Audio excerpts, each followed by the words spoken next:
abantu be babalonda abo be bawamba bano be mulabe wana bayibuyana bamama batata be babalonda. Mukulembeze Mobutu twebuuza nnyo nti yakulembera atya eggwanga eryo mu bumbula. Dr. Kizza Besigye yawangula akalulu newankubadde teyalangirirwa. Alright, nkwaniriza nnyo, webale nnyo, webali eddala gy'osinza okuba nga ate ondaba nze Big Bro Jamalu ow'enakaseke. Kanswete ebintu bitambulira ddala bulungi nnyo. Webali kusubscribinga, likinga, sharinga, genda mu comment section olekewo obubaka bigenda ba bitukolera ddala bulungi nnyo. Naye nga tekikugaana obubaka bwolekawo kugamba nti Jamalu kiribwe kinebwe kiti kiribwe kinebwe kiti. Okitegeera agenda wansi tunyumyemu mbebaza, njagala okubebaza abali Saudi Arabia, abali Oman, abali Qatar, abali Dubai, United Arab Emirates mwenna, abali mu bitundu ebyenjawulo mwenna mbebaza, mwebali nnyo mwebali eddala okumpa obudde nembeera nga ate ebintu mubikwasaganya bulungi. Njagala okwebaza mulimu abakulu abali mu struggle ebyaddala. Nyina ebintu gundi gye nakoze wano nga mbagamba nti waliwo abakulu abali mu struggle ebyaddala nga bo basazeewo era nga bafaayo nnyo. Ebintu ebigenda mu maaso, Federation of course yegendera ddala mu maaso, obuwumbi 3 in case babuyisizza, of course ate n'ebiri mu Parliament bwe tutunulako mu Parliament, omukulembeze oba principal waffe agamba emugeza nemukwata ku ssente ezo kubanga tuwulira mbu obukadde 10,000 that is obuwumbi 55 no obuwumbi 55 bugenda okubanga bukwasaganya kubanga abaka bali 5 obuwumbi bugenda 5 naye abaka bali 5 mu 5 plus. Kakati ekikulu kya byonna ffe okubeera nga tubajjukiza, omanyi Uganda yafuuka yakujjukiza, okubeera nga tubeera tubajjukiza nga twogera ku bintu ebifa mu ggwanga ebiseera ebisinga tetwagala mwerabire muve ne ku mulamwa. Omulamwa guli gwa kuleeta political prisoners bonna mu ggwanga abaasibwa ku byebufuzi. Omulamwa guli nti gwa kulekeraawo okuwamba abantu. Gavumenti ya Mwami Museven okuva bwe yajja mu bukulembeze yasooka neekola emyaka 6 egyasooka, emyaka 5 egyasooka. Tuli very sure because abantu baali happy naddala ewaffe Nakaseke gyenzaalwa oba gyenva gyensibuka gyempangaalidde, abantu baali very happy. Balabalamuko nga tetunagenda mu kalulu k'ekikungu ketwagenderamuko awo ebintu muna ebiyina engeri gye byakola gye byatandika okubanga bisumulukuka. Mu 96 okulonda kwa bonna ne kubeerawo ne tulonda, abantu baali very happy nga bagamba nti Museven ewaffe. 2021 still wali okyali muganzi nnyo ng'abantu baagala jjajja mwami okufaako obufi nga bamwagala nti ebiseera ebisinga baalinga balowooza obanga waliwo n'ebintu ebimu kwegamba nga toyinza na kukikkiriza naye nga balina bye balowooza nti oyo yatuwa ekiddako. Ebintu bigenze bitabuka. Wakati mu kutabuka Mwami Museven tuyinza obutamunenyezaawo kubanga ebiseera ebyo mwalimu bannabyabufuzi ab'amaanyi. Bannabyabufuzi abaalimu babano nga Paul Kawanga Ssemwogerere, bannabyabufuzi abajjaawo. Twalina ababaka ba Parliament ab'amaanyi ba Ken Luchamus Damani abaali ab'amaanyi nga banyeenya. Of course waaliwo abasajja ab'amaanyi ennyo. By the way ebiseera ebyo ndowooza bano ba Honorable Betty Nambozi, Honorable Sseggona, Oweekitiibwa Charles Peter Mayiga, abo balina ka clique kaabwe era nga bayingirira ebyobufuzi ebiseera ebyo nga babiyingira.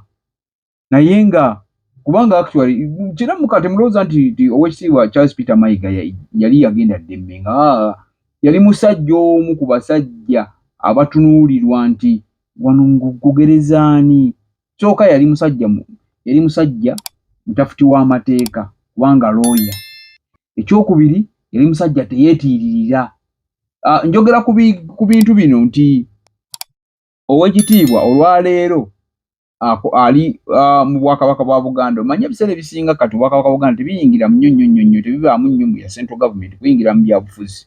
Naye mbadde ngezaako okulaga abasajja ab'amaanyi nya bali mu b'amaanyi nga banyeenya nga boogera ekintu ensi n'eyuuga. Okitegeera abo madamu teacher we yafunira erinnya madamu teacher then ne wajjawo awo 2016 awo 11 waliwo awo abantu abajjamu ab'amaanyi. Not until bonna babaddewo Dr. Kizza Besigye naye n'anyeenya n'ajja nga w'amaanyi. Bonna babaddewo naye wakati mu kubeerawo wabadde wabuzeeyo omuntu. Bino ebintu bibiri byawule. Omuntu okuba nga w'amaanyi n'omuntu okuba ng'aliko omukono gwa Katonda, ng'aliko omukisa gwa Katonda, ng'omuntu oyo ali favored. Nga not only because osobola okuŋŋamba yes abawagizi ba Dr. Kizza Besigye baali bangi. Naye osobola okuŋŋamba Dr. Kizza Besigye yalina abawagizi nga bangi era twalaba akalulu, waliwo akalulu akajja nga w'amaanyi nnyo nga tagambwako. Era tuli very sure kubanga nabadde ndaba interview ya Oweekitiibwa Kanyeru eyali Ssaabalamuzi.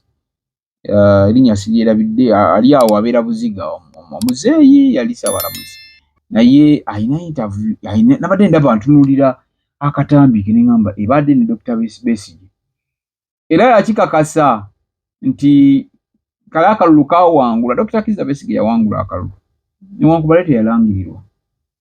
Awo wonna okugyamu ebyo nti ebyobufuzi byali bitandise abantu nga batandise okubiraba mu ngeri emu oba endala, nga batandise okubaako n'engeri gye babitunuulira bo nga bo. That is Dr. Kizza Besigye. Era bwe tukeera ku makya ne tutambula egyo emyaka ne tugiyitamu wadde yali anyeenya n'anyeenya by'anyeenyezza byonna. Twakeera ku makya ne tuyitamu bye tuyiseemu, naye waliwo ebintu ebimu bye tulina okukkiriza nga tubikkiriza naye nga tubikkiriza tutya.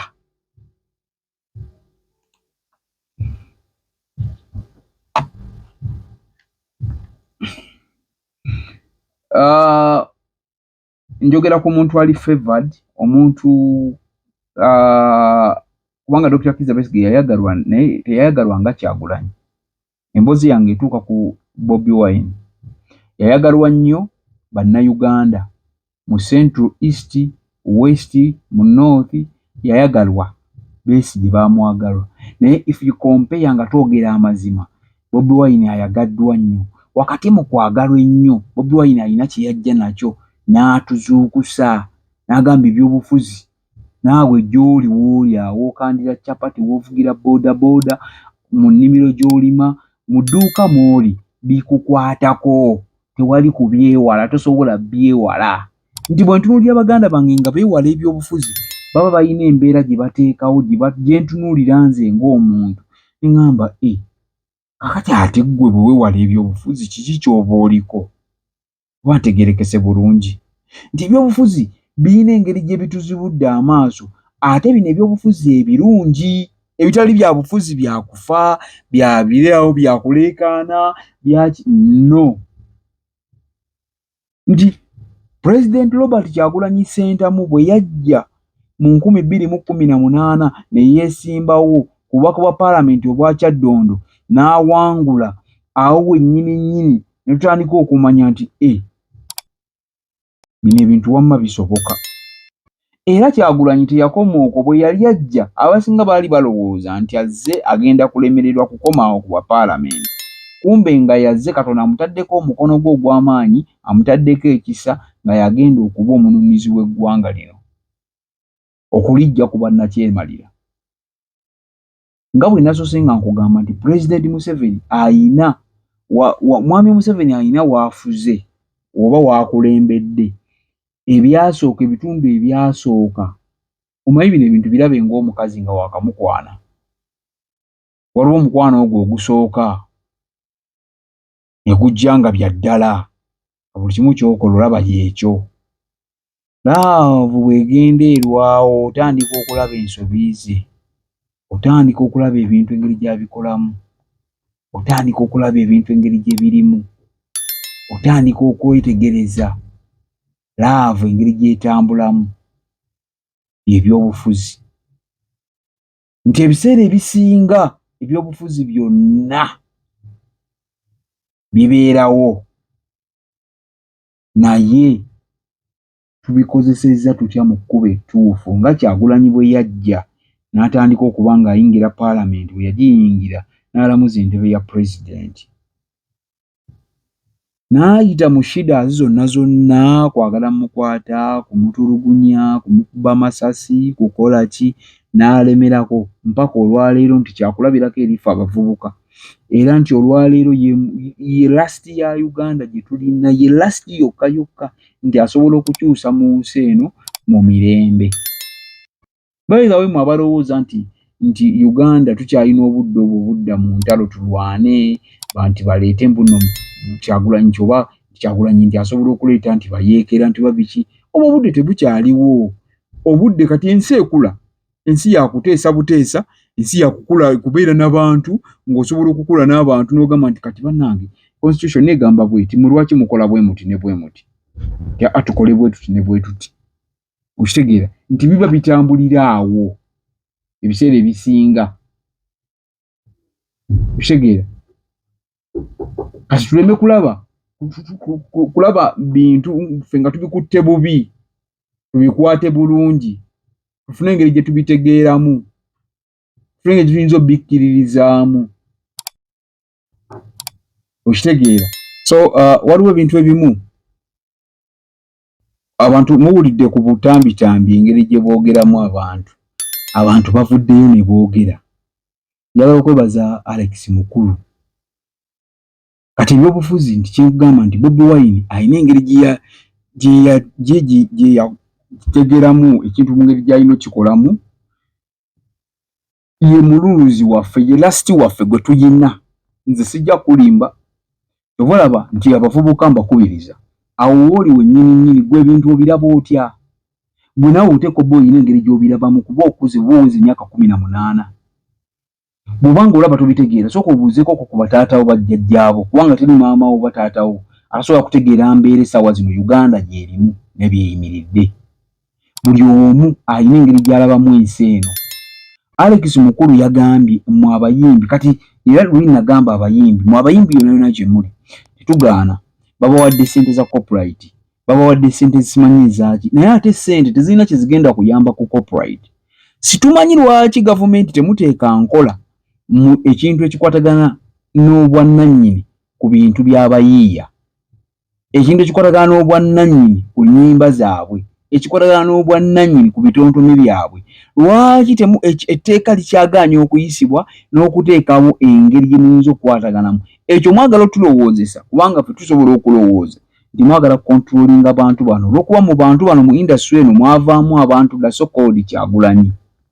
Kyagulanyi bw'avaamu mwe ne mulowooza nti leka tubateekeko nnatti nga tubayisa tubabuzaabuza, tujja bawangayo obusente obubabuzaabuza wano, kubanga olaba mwaba wange mubawa millions 5 ne balwana, mubawa obukadde 10 ne balwana ng'abantu bangi. Kwegamba ne bibuzaabuza, at the end of the day ne biggwanga ekituufu kiri nti nga balina okuba abagezi ennyo, abakenneenya ennyo, abantu abakalabakalaba, abakola ebintu mu ngeri gye balina obbikolamu nga yanjawulo. Njagala mbabulire, waliwo ebintu ebimu bye neewuunya, bye nsinga okwewuunya, nti waliwo abantu abakulu abalaba ebintu bino nga bitambula ne basirika. Naye ate awo omukulu Alex Mukulu n'omwami John Ssegawa twali mu kufa kwa Katolobwama ku National Theatre. John Ssegawa alina ebintu byeyogera ebya ddala. Era gwe yabiwuliriza obulungi, ddayo weetegereze bulungi nnyo.